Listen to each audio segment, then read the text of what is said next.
जी अस्सलाम वालेकुम students. Next topic हमारा एक्सचेंज ऑफ गैसेस वाले चैप्टर में है transport of carbon dioxide between respiratory system and blood cell. जिस तरह हमने ऑक्सीजन की ट्रांसपोर्ट को डिस्कस किया था, इसी तरह हम उसके रिवर्स जो है वो कार्बन डाइऑक्साइड की ट्रांसपोर्ट को जो है वो डिस्कस करेंगे।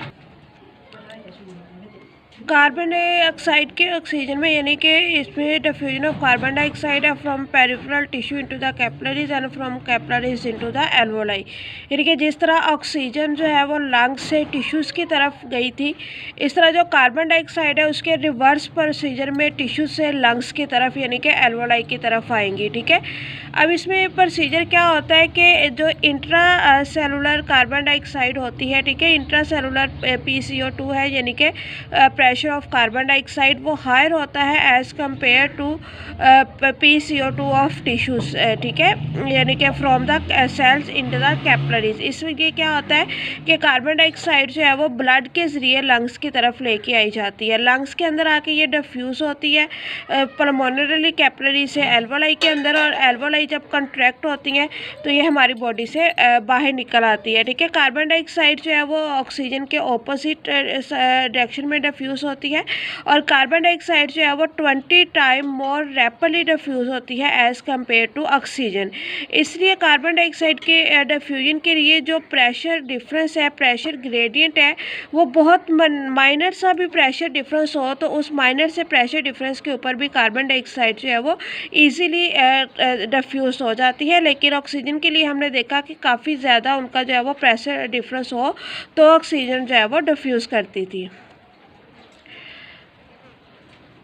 अब देखिए कैसे होता है कि कार्बन डाइऑक्साइड के अगर हम प्रेशर्स की बात करें कि डिफरेंट पॉइंट्स पे इनका प्रेशर कितना होता है, तो कार्बन डाइऑक्साइड का जो प्रेशर है वो जब इंट्रासेलुलर जो प्रेशर होता है कार्बन डाइऑक्साइड का वो 46 मिलीमीटर मर्करी है, जबकि जो इंटरस्टिशियल फ्लूइड है, इंटरस्टिशियल फ्लूइड के अंदर इसका जो प्रेशर होता है वो होता है 45। ठीक है, यानी कि दोनों के अंदर सिर्फ 1 मिलीमीटर मर्करी प्रेशर का डिफरेंस है, और इसी डिफरेंस की वजह से जो है वो ईजिली डिफ्यूज़ कर जाती है। अब जैसे ही जो है वो इंटरस्टिशियल फ्लूइड से वो आर्टियल ब्लड के अंदर एंटर होता है, तो आर्टियल ब्लड के अंदर उसका प्रेशर हो जाता है 40, और जैसे ही वो आर्टियल जो वेनस ब्लड होता है, वेनस ब्लड का जो PCO2 होता है वो होता है 45 मिलीमीटर मर्करी। ठीक है, यानी कि जो PCO2 होता है वेनस का, वेन्स के अंदर वो तकरीबन इक्वल होता है, जो ब्लड कैपिलरीज जो है वो इक्वल हो जाती है इंटरस्टिशियल के साथ। ठीक है, यानी कि दोनों के अंदर 45 जो है वो उनका प्रेशर होता है।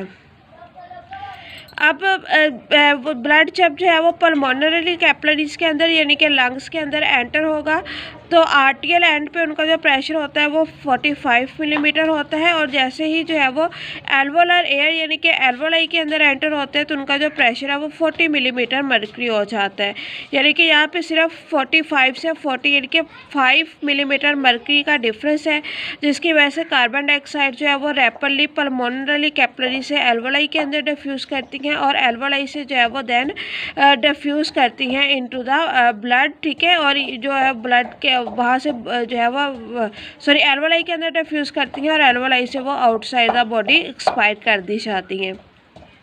अगर हम मेटाबॉलिज्म के लिहाज से कार्बन डाइऑक्साइड का रेट देखें कि मेटाबॉलिज्म की स्पीड के साथ कार्बन डाइऑक्साइड के डिफ्यूजन रेट पे क्या इफेक्ट होता है। ठीक है, आप यहाँ पे ग्राफ में देख सकते हैं कि ये हमारे पास इसका नॉर्मल प्रेशर है पॉइंट A से पॉइंट B तक। ठीक है, ये इनका नॉर्मल मेटाबॉलिक रेट है, तो नॉर्मल इंटरस्टिशियल फ्लूइड है, और ये इनका ब्लड फ्लो है। अगर इंटरस्टिशियल फ्लूइड के अंदर मेटाबॉलिक रेट नॉर्मल पे होगा तो एज़ कम्पेयर जो ब्लड फ्लो रेट है वो भी नॉर्मल पे है, यानी कि क्योंकि कार्बन डाइऑक्साइड ने ब्लड के साथ ही एक्सपायर होना है, तो ब्लड फ्लो के साथ ही इसकी जो डिफ्यूजन रेट है वो इंक्रीज़ और डिक्रीज़ करेगा। मेटाबॉलिज्म नॉर्मल में होगा तो डिफ्यूजन रेट भी नॉर्मल में होगा, लेकिन जैसे जैसे हम मेटाबॉलिज्म जो नॉर्मल मेटाबॉलिज्म जो है वो एक्सीड करता है अप टू पॉइंट C, तो इनका जो डिफ्यूजन रेट है वो भी एक्सीड कर जाता है। ठीक है, और अगर जो मेटाबॉलिक रेट है वो 10% इंक्रीज़ करता है as compare to normal metabolism, तो उसके साथ आप देख सकते हैं कि ये कर्व बिल्कुल चेंज हो गई है, और जो rate of carbon dioxide diffusion है इंटरस्टिशियल फ्लूइड के अंदर वो भी काफ़ी ज़्यादा इंक्रीज़ हो गया है, यानी कि ब्लड फ्लो जो है वो मेटाबॉलिज्म के साथ साथ इंक्रीज़ हो रहा है।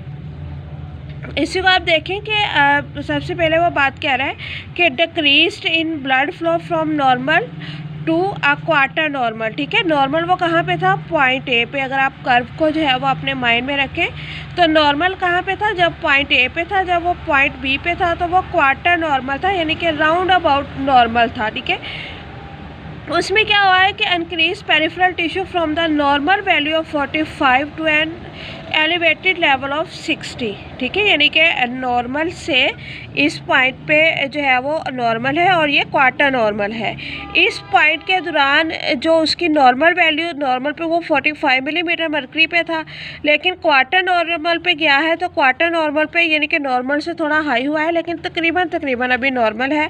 तो उस हालत में उसका जो प्रेशर है वो 45 से 60 तक इंक्रीज़ कर जाता है। देन है कि increasing the blood flow to 6 times normal, यानी कि अगर ब्लड फ्लो को जो है वो जो नॉर्मल ब्लड फ्लो है उससे 6 गुना ज़्यादा बढ़ा दिया जाए, तो उसके 6 गुना ज़्यादा बढ़ाने से क्या होगा कि इनका जो वैल्यू है PCO2 की वो डिक्रीज़ करेगी, वो 45 मिलीमीटर टू 41 मिलीमीटर हो जाएगी, यानी कि वो डाउन लेवल पे चले जाएगी। और वो डाउन लेवल इतना होगा जो कि आर्टियल ब्लड में PCO2 यानी कि 45 के राउंड अबाउट इक्वल हो जाएगा। देन है कि अगर जो है वो नॉर्मल मेटाबॉलिज्म के अंदर 10 फोल्ड इंक्रीज़ किया जाए तो 10 फोल्ड के इंक्रीज़ करने की वजह से जो उनका ब्लड रेट है वो इंटरस्टिशियल फ्लूइड का रेट और ज़्यादा डिक्रीज़ हो जाएगा। ठीक है, और decreasing the metabolism to 1 quarter normal cause the interstitial fluid to fall about 41 millimetre mercury, जो कि राउंड अबाउट जो है वो आर्टियल ब्लड के इक्वल आ जाती है।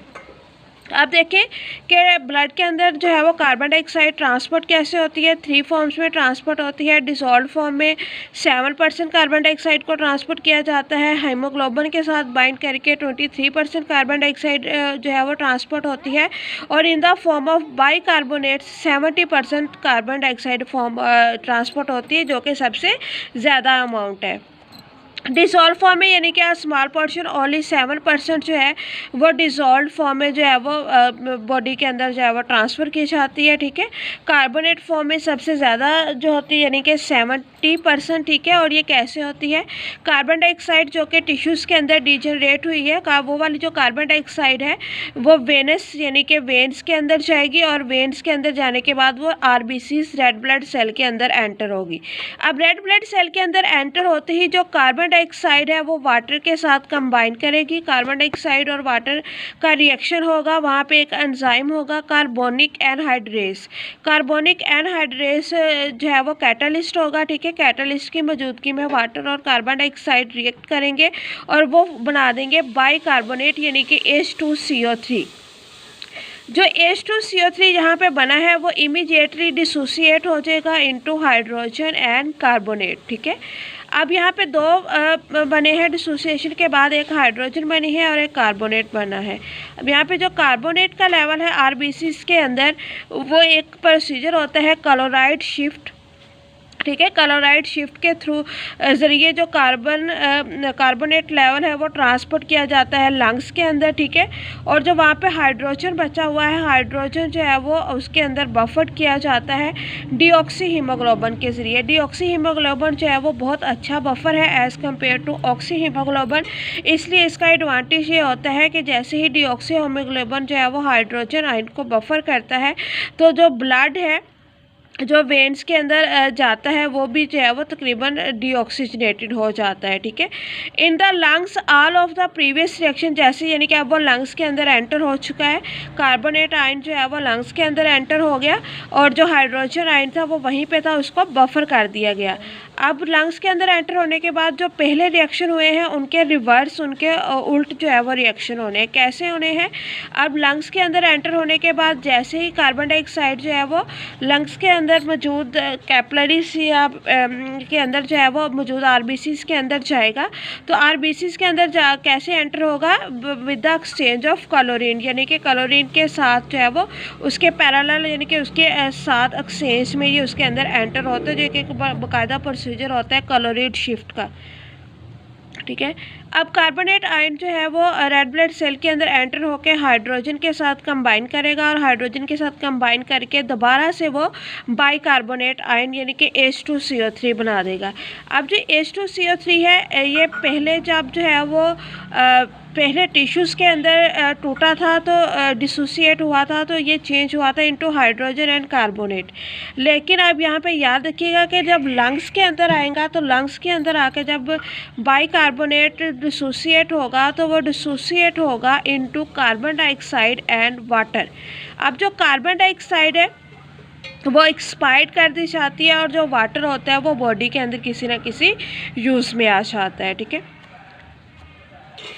थर्ड प्रोसीजर है जी हीमोग्लोबिन के साथ कैसे कंबाइन करता है। हीमोग्लोबिन के साथ जो है वो ब्लड जब कंबाइन करता है तो उसके लिए कार्बोनिक एनहाइड्रेज एंजाइम की मदद से जब वो कार्बोनेट बनाता है, ठीक है। कार्बोनेट बनाते हुए जो हाइड्रोजन वहाँ पे बनी है वो वाली जो हाइड्रोजन है वो कंबाइन होती है विद द HB यानी कि हीमोग्लोबिन, ठीक है। और ये रिएक्शन जो है वो टिश्यू लेवल पे होता है और पल्मोनरी लेवल पे होता है। टिश्यू लेवल और पल्मोनरी लेवल के जो रिएक्शन है वो एक दूसरे के रिवर्स है, जैसे अभी हमने डिस्कस किए।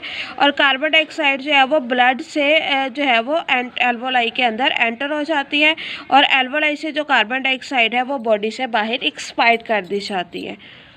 कार्बन डाइऑक्साइड डिसोसिएशन कर्व को अगर हम लोग देखते हैं, ठीक है, तो कार्बन डाइऑक्साइड डिसोसिएशन कर्व में क्या है, ये जो आपको कर्व एक नज़र आ रही है, ठीक है, ये कर्व शो कर रही है कि जब नॉर्मल ब्लड प्रेशर होता है तो इनका जो नॉर्मल ब्लड प्रेशर है वो रीच कर सकता है 40 मिलीमीटर मर्करी से 45 मिलीमीटर मर्करी तक, यानी कि आर्टरीज़ के अंदर 40 तक हो सकता है और वेन्स के अंदर 45 तक हो सकता है।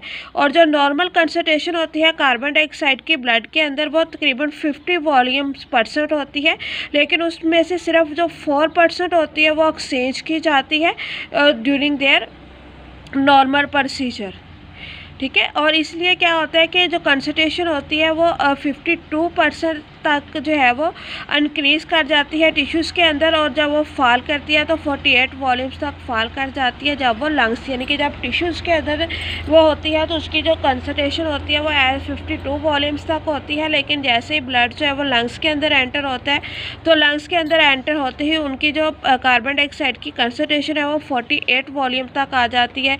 वहाँ से वो एल्वोलाई के अंदर जाएगा और एल्वोलाई से बाहर जो है वो बॉडी से एक्सपायर कर दिया जाएगा, ठीक है। ये आपका जो है वो ट्रांसपोर्ट ऑफ कार्बन डाइऑक्साइड का प्रोसीजर है। इसको जो है रीड आउट करते हुए आप जो पहला हमने ऑक्सीजन वाला प्रोसीजर पढ़ा है उसके साथ इसको जो है वो कंपेयर करके अगर आप लोग पढ़ेंगे तो ये इजीली आपको, ठीक है, डायग्राम्स वही आएंगे लेकिन उसको रिवर्स प्रोसीजर में जो है वो आपको लेके चलना होगा।